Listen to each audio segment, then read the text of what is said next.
નમસ્કાર મિત્રો, આજે ફરીથી એક વ્યક્તિ પરિચય લઈને આવ્યા છીએ। એ એવો વ્યક્તિ પરિચય છે કે જેનું આજે આપણે રાષ્ટ્રીય વિજ્ઞાન દિવસ તરીકેની ઉજવણી કરીએ છીએ। બીજું કે જે જગતભરની અંદર સુપ્રસિદ્ધ છે અને તેનું નામ રામન ઇફેક્ટ તરીકે પણ ઓળખાય છે। હા, ડૉક્ટર સીવી રામન। તો ડૉક્ટર સીવી રામનનો જન્મ એ 7 નવેમ્બર 1888ના રોજ તિરુચિન્નાપલ્લીમાં થયો હતો। તેમના પિતાનું નામ ચંદ્રશેખર અય્યર અને માતા પાર્વતી અમ્મલ હતા। એમના અભ્યાસની વાત કરીએ તો તેમણે બીએનો અભ્યાસ પ્રથમ વર્ગની અંદર ઉત્તીર્ણ કર્યો હતો અને એના બદલ એમને આર્મી સુવર્ણચંદ્રક એનાયત કરવામાં આવ્યો હતો। ત્યાર પછી તેમણે એમએનો અભ્યાસ શરૂ કર્યો અને એમએની એમને પ્રથમ શ્રેણીની અંદર પરીક્ષા પાસ કરી એ પહેલાં એમના 2 લેખ તો આંતરરાષ્ટ્રીય ક્ષેત્રે પ્રકાશિત થઈ ચૂક્યા હતા। એવા હતા સીવી રામન। સીવી રામન જ્યારે સમુદ્રની યાત્રા હતા ત્યારે તેમણે સમુદ્રની યાત્રા દરમિયાન નીલા રંગનું અધ્યયન કર્યું। તેમણે સમુદ્ર, આકાશ, હિમનદી વગેરેના રંગોનો પ્રયોગ કરી અને કેટલાક સિદ્ધાંતો તાળવ્યા।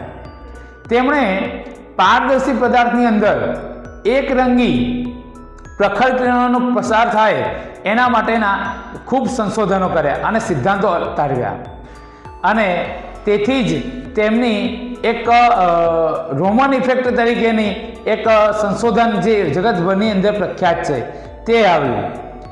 તેઓની સૌથી મહત્વની શોધ કહીએ તો તે છે રામન ઇફેક્ટ અને રામન ઇફેક્ટના કારણે 10 વર્ષની અંદર 2000થી વધારે મિશ્રણ શ્રેણીઓના અનેક સંશોધનો થયા। એમના આ સંશોધન બદલ તેમને નોબેલ પારિતોષિક પણ આપવામાં આવ્યો હતો। આગળ જતાં તેમણે બેંગ્લોરની અંદર રોમન રિસર્ચ ઇન્સ્ટિટ્યૂટની સ્થાપના કરી અને તેમણે પોતાનું કાર્ય ચાલુ રાખ્યું।